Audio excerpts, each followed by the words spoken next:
좋으신 우리 주님의 은총이 이 새벽에도 여러분 모두와 함께 하기를 빕니다.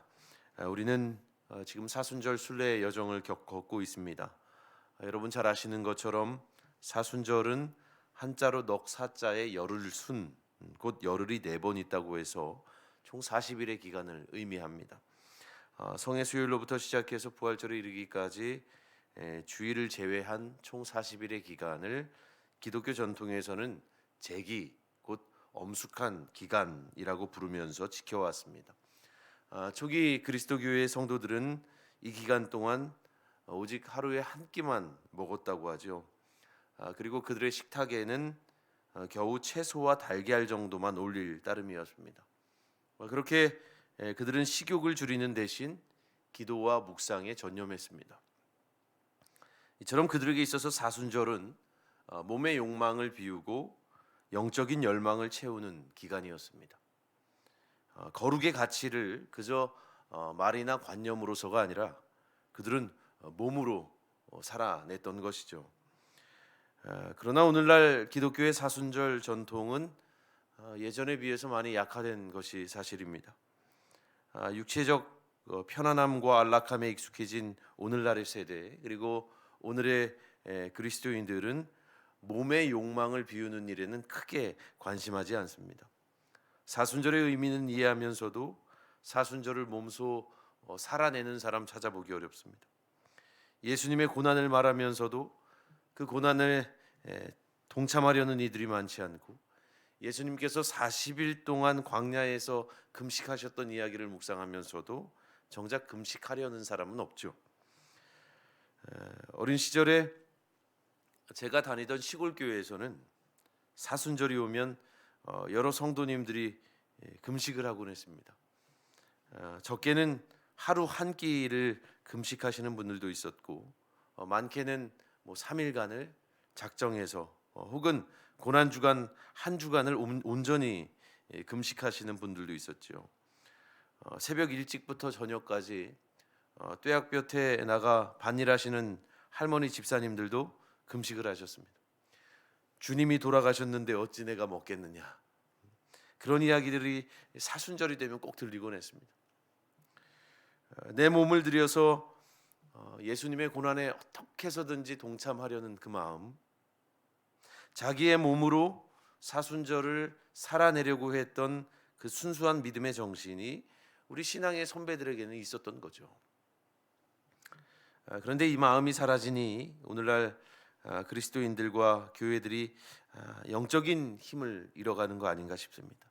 자신의 몸으로 혹은 자신의 삶으로 하나님의 말씀을, 그리고 예수님이 지셨던 십자가를 구체적으로 살아내려 하는 이들이 적어지니 세상 속에서는 그만큼 빛이 나지 않는 거죠.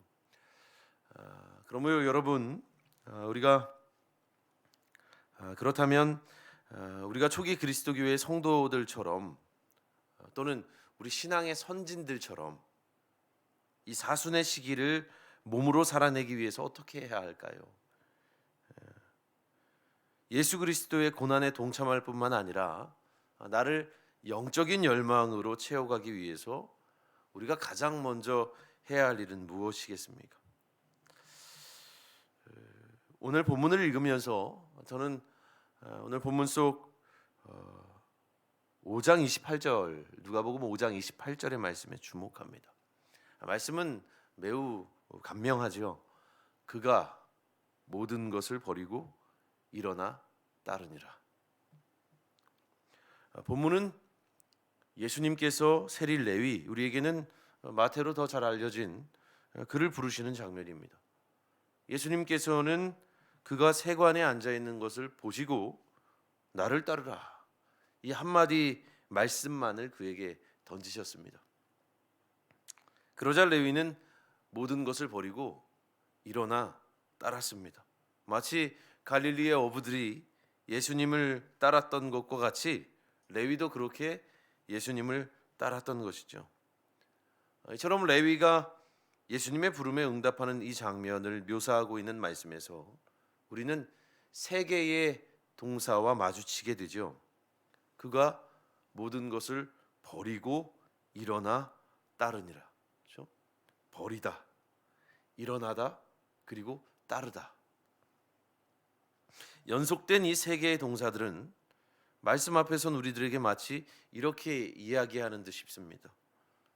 우리가 버려야 할 것들을 버려야 일어날 수 있고, 우리 영혼이 주저앉은 그곳에서 참으로 일어나야 예수를 따를 수 있다는 거죠. 그러므로 여러분, 이 사순절에 나무에 달리신 예수님을 생각하며 나를 진정 영적인 열망으로 채우기 위해서 우리가 가장 먼저 해야 할 일은 무엇보다 버리는 것이요 비우는 것입니다. 자기를 다 비우사 십자가에 달리셨던 예수님을 쫓아 나의 욕망을 버리고 또 웃자라 있는 나의 자아를 비워야 합니다. 그래야만 우리는 거룩한 열망으로 일어나 자기 십자가를 지고 예수님을 따르게 되는 거 아니겠습니까? 우리가 이 기간에 함께 나누는 루터란 아워 묵상집 고난받는 종의 오늘자 표제는 예수님을 집으로 모시다 이렇게 되어 있습니다. 여러분, 예수님을 집으로 모시기 위해 무엇을 하시겠습니까?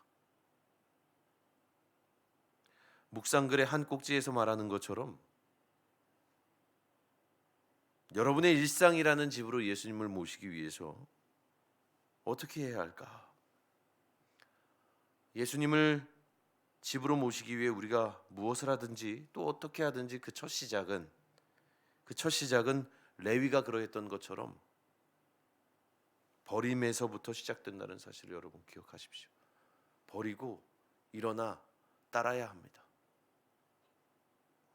나를 버려야만 그분을 모신다. 나의 자아가 사라진 그 자리에서 우리 주님이 생생히 현존하신다. 여러분, 이러한 영적 진실을 믿으시고 이 사순절 기간 나를 버려서 예수님을 따르고 나를 비워서 그 자리에 예수님을 모시게 되는 그 거룩하고도 신비로운 은총이 저와 여러분의 삶 가운데 있기를 주님의 이름으로 축원합니다.